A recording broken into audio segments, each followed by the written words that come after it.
दशक बाद क्यों नहीं पूरी हो सकी घोषणा।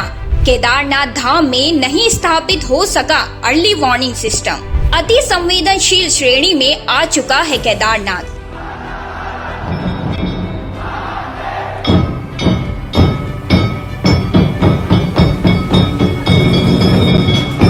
आज हम बात करेंगे इस खास रिपोर्ट में केदारनाथ से जुड़ी पूर्व आने वाली आपदाओं के बारे में।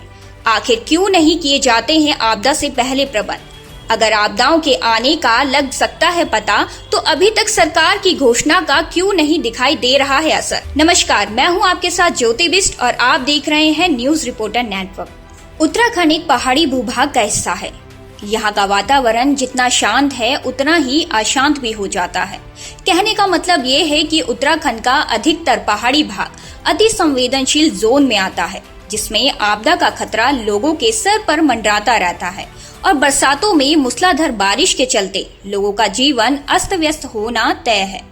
वहीं दूसरी ओर बात करें पिछले एक दशकों की, तो इस विषम भौगोलिक परिस्थितियों वाले केदारनाथ में मौसम का सटीक पूर्व अनुमान आज भी पहले की जैसा है। यहाँ कब बारिश और बर्फबारी हो जाए कुछ भी कहना मुश्किल है, लेकिन इन चीजों से निपटने के लिए पूर्व तैयारी सुरक्षा की दृष्टि से महत्वपूर्ण हो जाती है। डॉपलर रेडार लगाने की थी शासन ने घोषणा।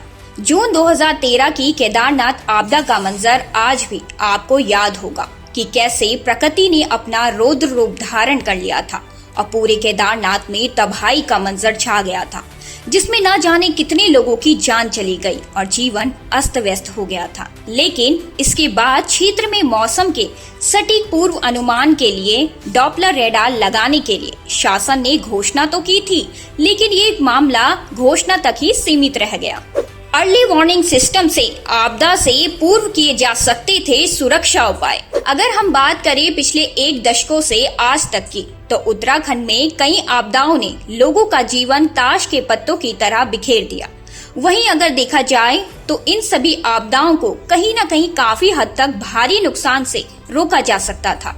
वहीं अगर केदारनाथ धाम में अर्ली वार्निंग सिस्टम होता तो बीते दिनों आई आपदा से पूर्व ही सुरक्षा उपाय किए जा सकते थे। इससे हजारों लोगों की जान खतरे में नहीं पड़ती। वहीं समुद्र तल से 1750 फीट की ऊंचाई पर स्थित केदारनाथ तीन तरफ से पहाड़ियों से घिरा संकरा घाटी क्षेत्र है, जो मेरु सुमेरु पर्वत की तलहटी पर स्थित है। केदारनाथ मंदिर के दोनों तरफ मंदाकिनी और सरस्वती नदी बहती है, जो हिमस्खलन जोन है। केदारनाथ से 4 किलोमीटर पीछे चौराबाड़ी और कैंपियन ग्लेशियर है, जिस कारण यहाँ पल पल में मौसम बदलता रहता है। यहाँ कब मूसलाधार बारिश हो जाए ये कहना मुश्किल है। अर्ली वार्निंग सिस्टम नहीं हुआ स्थापित, स्थिति बनी ज्यों की त्यों।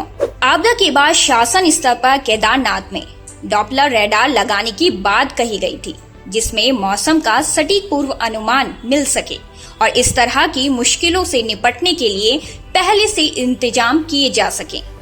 वहीं आपको बता दें कि उस समय तत्कालीन मुख्यमंत्री विजय बहुगुणा ने डॉपलर रेडार लगाने के लिए ग्लोबल स्तर पर निविदा प्रक्रिया की बात की थी, लेकिन एक दशक से अधिक समय बीत गया है, जिसके बाद भी केदारनाथ क्षेत्र में अर्ली वार्निंग सिस्टम स्थापित नहीं किए गए हैं।